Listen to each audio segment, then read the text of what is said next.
নেকড়ে একটি গর্বিত প্রাণী, তাই তুর্কিরা তাদের সন্তানদেরকে সিংহের পরিবর্তে নেকড়েদের সাথে তুলনা করে।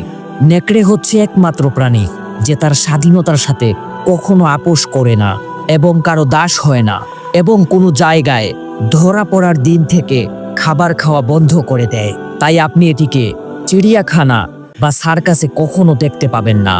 নেকড়ে কখনো মৃত জীব খায় না এবং তারা মাহরাম বা মা বোনদের দিকে কখনো তাকায় না।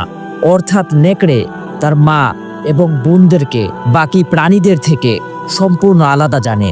নেকড়ে তার স্ত্রীর প্রতি এতটাই অনুগত যে অন্য কোনো ফিমেল নেকড়ের সাথে তার কোনো সম্পর্ক নেই। একইভাবে স্ত্রী নেকড়েও পুরুষ নেকড়ের প্রতি অনুগতশীল এবং বিশ্বাসী। নেকড়ে তার আদর্শ সন্তানদের জন্ম দেয় যাদের বাবা মা একই থাকে। যদি নেকড়ে দম্পতির কেউ মারা যায় তাহলে অন্য নেকড়ে অন্তত 3 মাস মৃত্যুর জায়গায় দাঁড়িয়ে থাকে।